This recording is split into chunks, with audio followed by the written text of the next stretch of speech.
Something wild just happened in the world of luxury. Over 1 million pre-owned Hermès bags, yes, those ultra-exclusive status symbols that once made headlines for outperforming gold, have just flooded the resale market. And the result? Prices that once screamed exclusivity are now whispering discount. We're talking about a collapse no one saw coming. Collectors are panicking, resellers are slashing prices like it's Black Friday, and luxury investors, yes, that's a real thing, are suddenly questioning if their leather assets are about to turn into very expensive regrets. But this isn't just another market blip. This is the first real crack in the luxury bubble that's been growing for the past decade. Because if Hermès, the world's most exclusive fashion house, can stumble, everyone else in the luxury world should probably start sweating. So what caused this? Why are we seeing a flood of 1 million pre-owned Hermès bags all at once? And what does this mean for the future of luxury as we know it? Let's unpack it, one bag at a time. To get this story, you have to understand that Hermès isn't just a brand,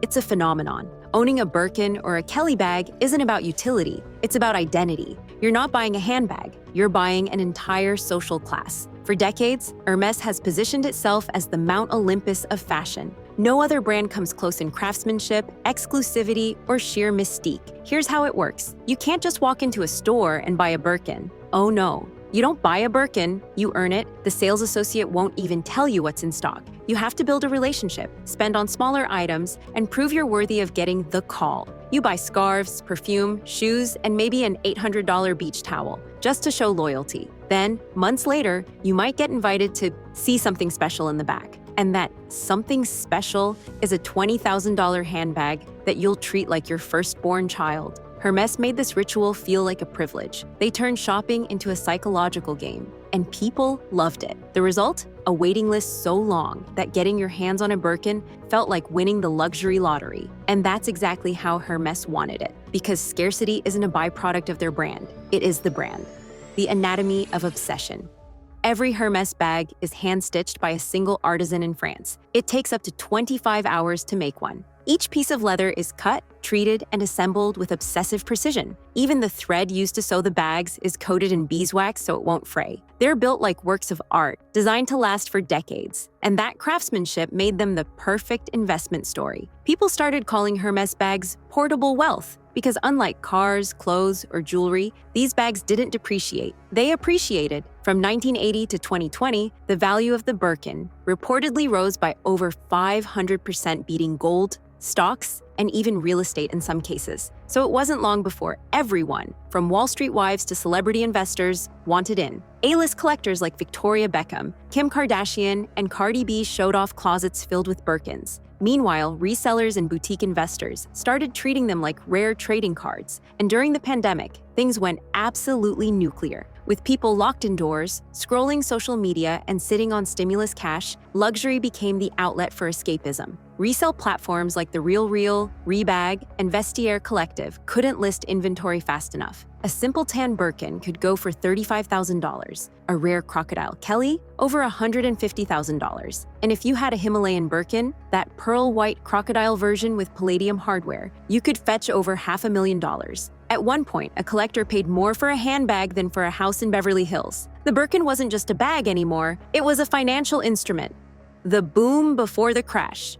Now, here's where it gets interesting. When a market goes up too perfectly for too long, it usually means one thing: a crash is coming. The luxury resale market became too hot to handle. Everyone wanted to invest. New players flooded in, not because they love fashion, but because they wanted profits. There were even investment funds dedicated entirely to buying and reselling luxury bags. Think of it like hedge funds, but for handbags. For a while, it worked. Prices kept climbing, resellers made fortunes, and social media made it all look glamorous. But what happens when the hype fades? When people realize the prices only rise because everyone believes they will? Well, that's when gravity hits. And that's exactly what happened.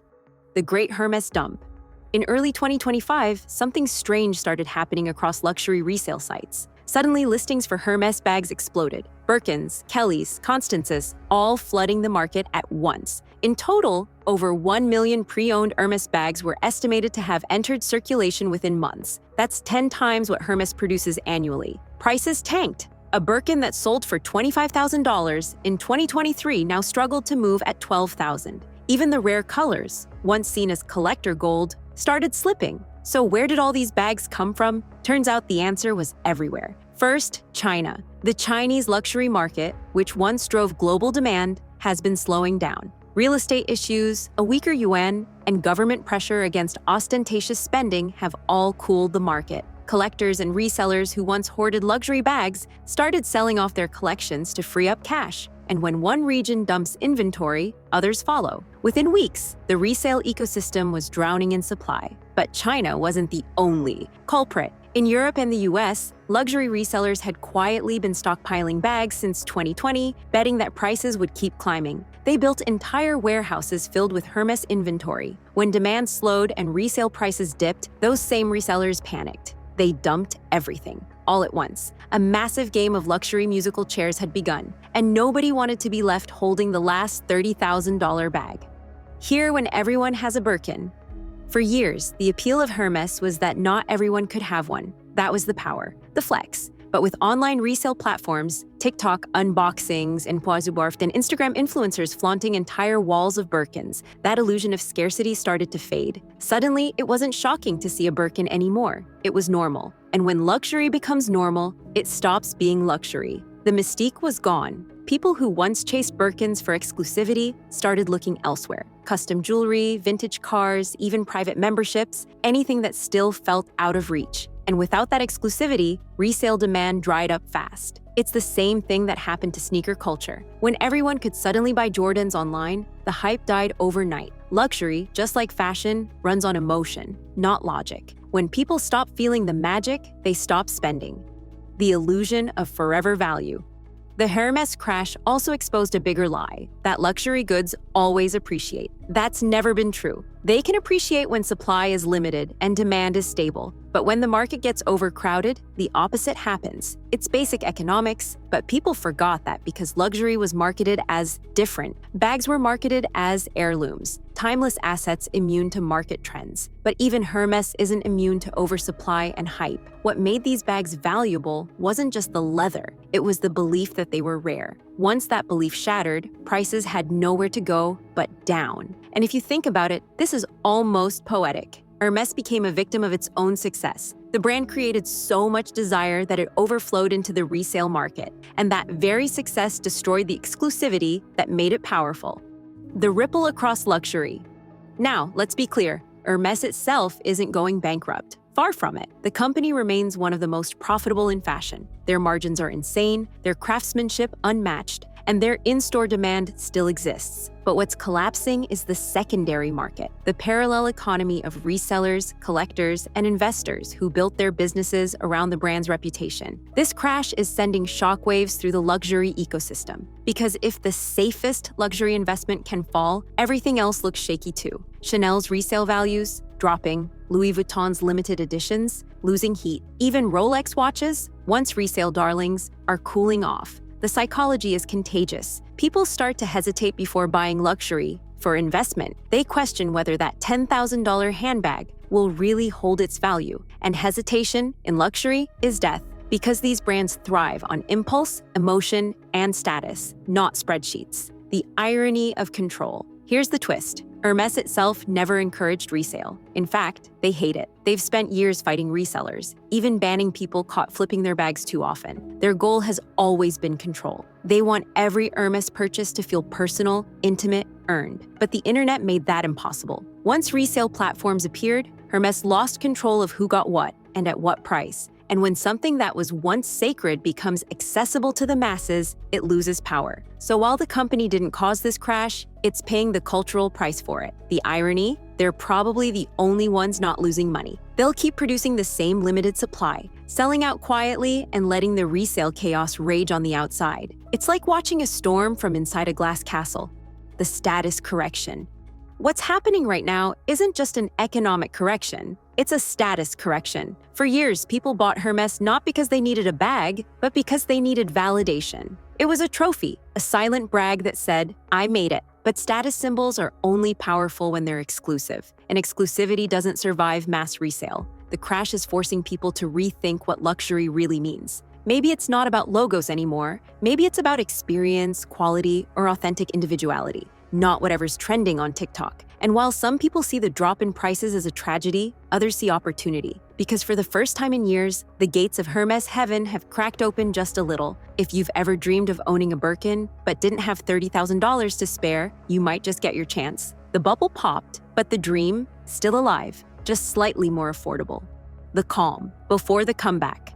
Now here's the funny part. While everyone else is crying over falling prices, Hermès is probably lighting a candle, turning on some jazz, and whispering, finally. Because for years, they've been watching the resale circus spin out of control. People flipping bags faster than sneakers, auction houses turning handbags into stock tickers, and influencers treating Birkins like props. The brand that built its image on mystery suddenly became the face of hype, and Hermès hated that. They never wanted the Birkin to be a get-rich-quick scheme. They wanted it to be a relationship, a bag you bought, used, aged, loved, not one you listed for 30% profit the minute it left the box. So now that the flippers are getting wiped out, Hermès isn't panicking. They're probably pouring champagne, because the crash isn't killing the brand, it's cleansing it. When the noise dies down, once the chaos settles, what's left is what Hermès always cared about, the craft. Think about it. When the hype fades, when the prices stop swinging, when the investors vanish, all that remains are the artisans and the people who genuinely love what they make.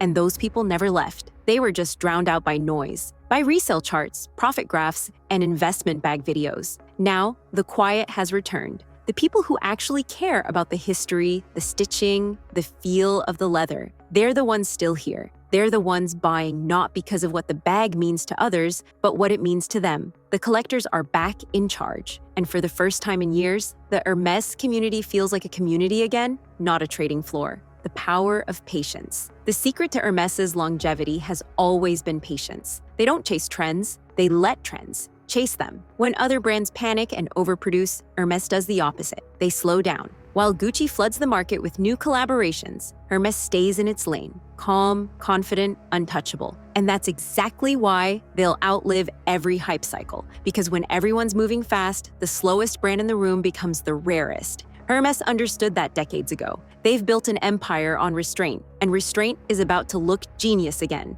The waiting game.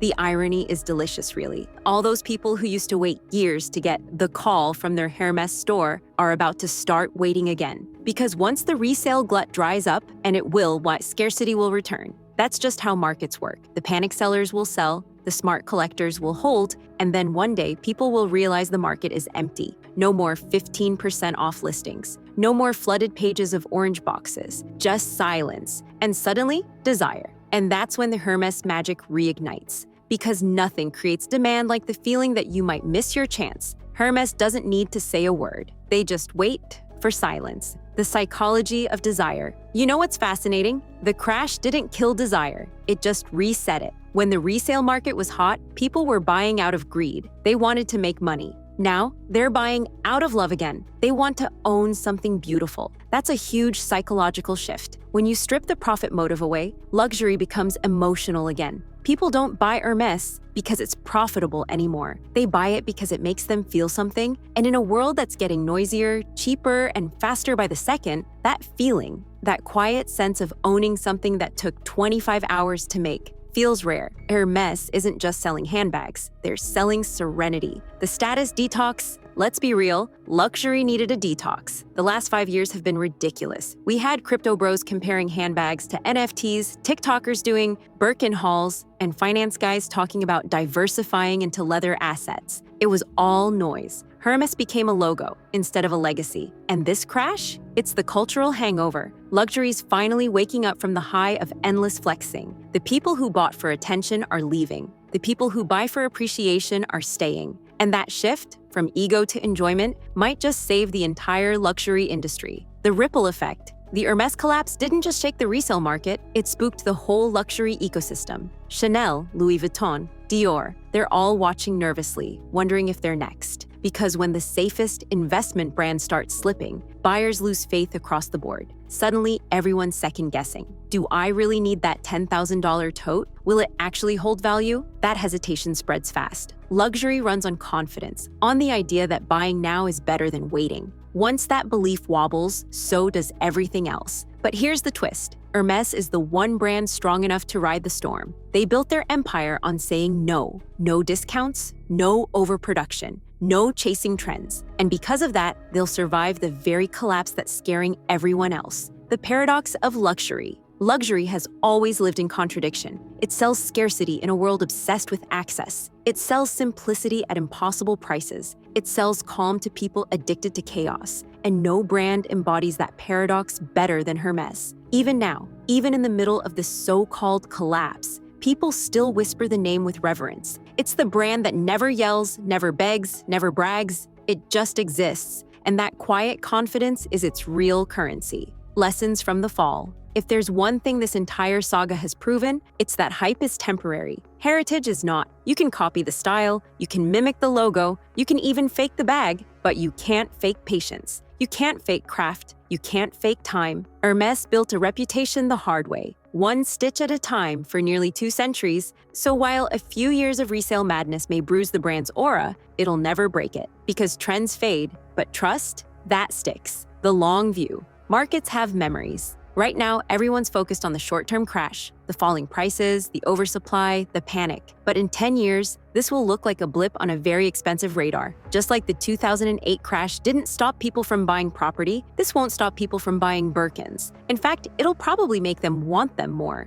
Because after every fall comes nostalgia, the yearning for how things used to feel. And Hermès knows exactly how to bottle that nostalgia and sell it back to you in orange packaging. The comeback story. When the market does recover, and it will, the rebound will be slow, steady, and surgical. No hype, no chaos, just quiet strength. The people who mocked Hermès for losing its magic will be back in line, waiting to get the call. And the best part? Hermès won't change a thing. They'll still refuse to increase production. They'll still keep secrets. They'll still pretend they don't care who's on Instagram. That's how they win. Because when everyone else tries to chase relevance, Hermès simply waits to become relevant again. The meaning of luxury, rewritten. At its core, this entire crash has forced a question that every luxury lover, and maybe every human, has to answer. What makes something valuable? Is it the price, the rarity, the story? Or is it simply the feeling of owning something that isn't trying to impress anyone? Because true luxury doesn't scream for attention. It whispers to those who know where to listen.